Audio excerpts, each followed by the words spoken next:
Hello everybody out there in Pajama Land. Welcome back.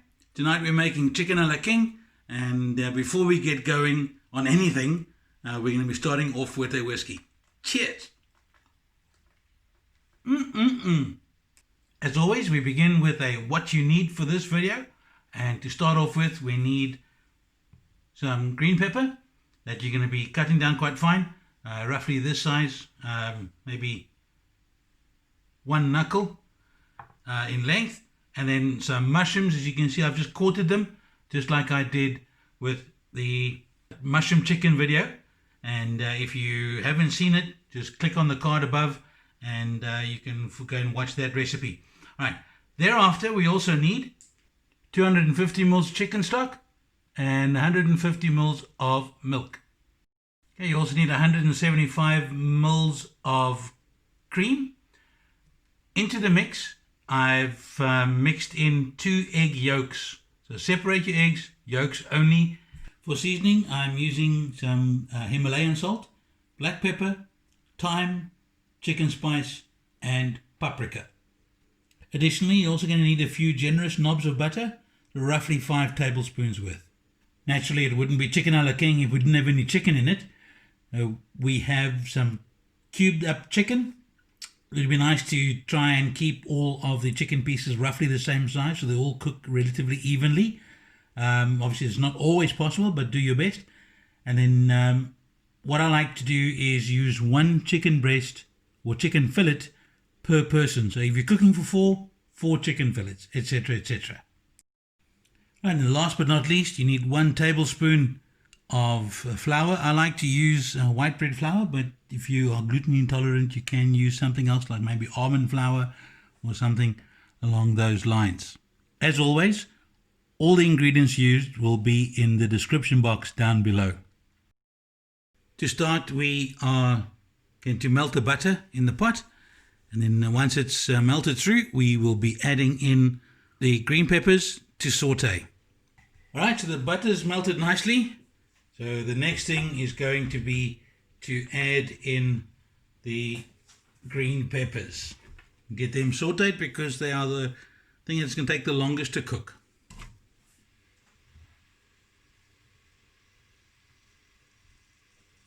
You are going to be putting the stove on a sort of medium-high heat.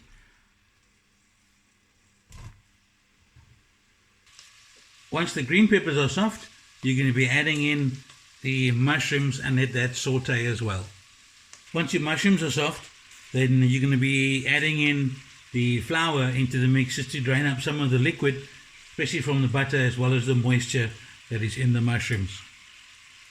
Once the mushrooms are sauteed, you're going to take it off the stove because you don't want the flour to cook while you're busy mixing it in. Mix it through nicely, and then once the flour has been added in generously, you can then start adding in the chicken stock. All right, so flour first. Remember, 1 tablespoon.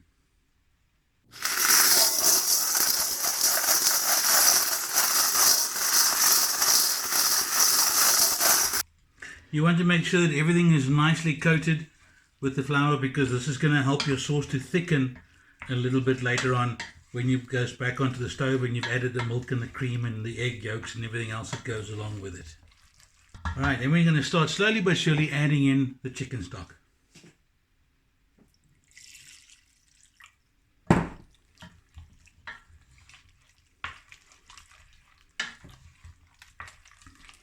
While your chicken stock is going in, you can test and see if there are any lumps as far as the interaction with the flour goes.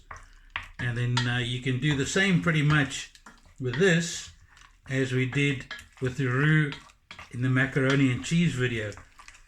And if you haven't seen that yet, just click on the card above and you'll find out exactly what I'm talking about.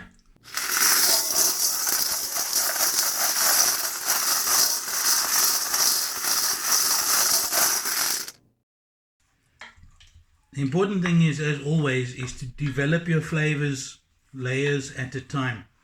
So before you put the chicken in, make sure that your sauce in the pot is seasoned to your taste, right?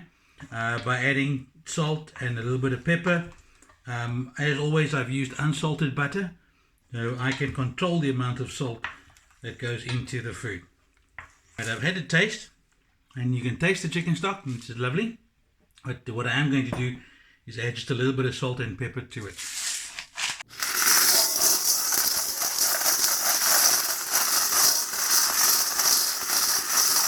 You can be a little heavy-handed with the seasoning, because remember there's quite a lot of liquid that's going to be going into this, and you don't want the liquid to dilute the flavors.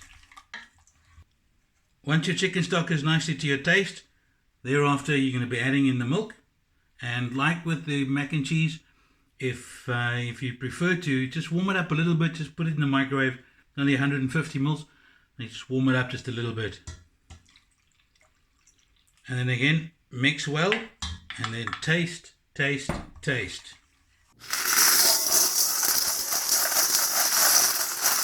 you're going to reduce your heat on your plate to a medium heat. You're going to bring the pot back onto the stove, and basically all you're doing now is you are stirring until the sauce is thickened a little bit, and then thereafter you're going to start adding in your chicken.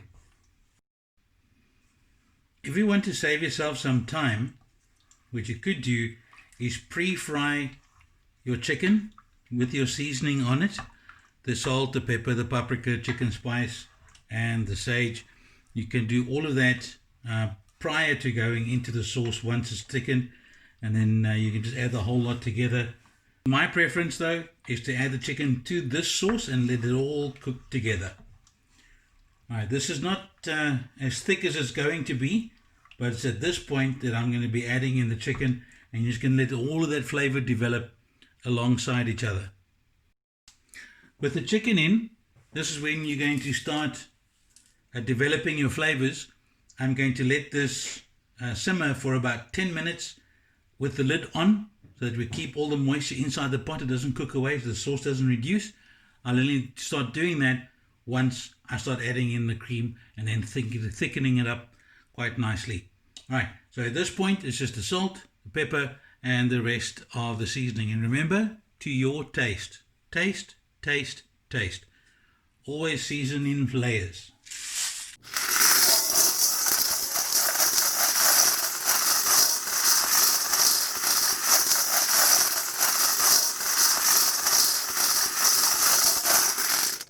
So as far as the chicken spice and the paprika goes, it's approximately 2 teaspoons of each.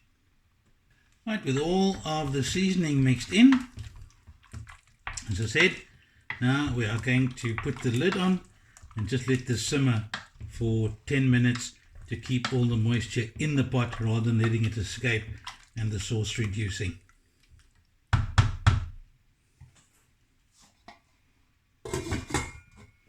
See you in 10 minutes. Alright, 10 minutes has gone by. Taken the lid off, and you can see the sauce is still quite thin. From here on, what we're going to do is I'm going to be adding in the cream with the egg yolks, and I'm going to leave the lid off and keep the stove on simmer. So we'll add in the egg mixture with the cream.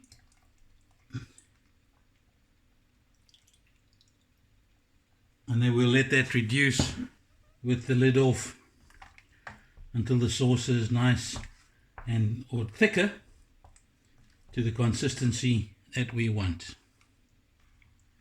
Alright, the sauce is reducing nicely. It's not there yet, but it's getting there.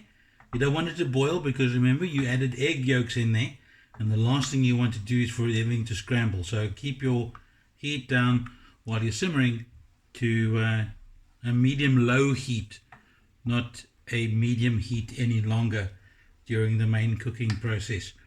And also, I don't need to tell you, the longer you let it reduce, the more the flavors develop and intensify. If you don't have the patience to let your sauce reduce, you can add some corn flour to it, and that will help to thicken the sauce up quite quickly so that you can serve. My advice though is rather just be patient, let the sauce reduce on its own, so that the flavors intensify as the sauce reduces, because with corn flour or maizena you have the sauce thickening but no intensification of flavor. Right, our sauce is reduced quite nicely. This is more or less the consistency that we like, and you can take it off the heat and then just let it cool a little bit, and then we're going to start serving it with rice. So we'll plate up a portion and we'll attach the shot to the end of the video.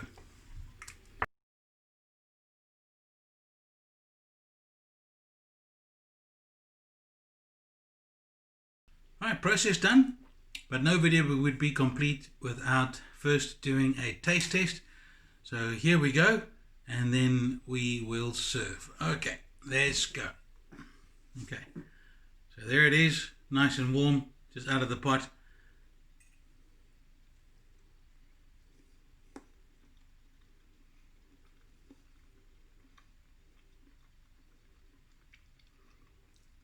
Oh man, delicious.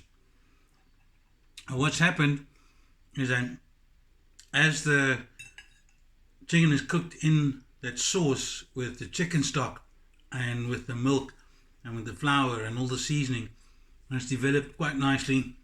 I haven't had to add any extra seasoning in, which is always a good thing. So the seasoning was right first time round.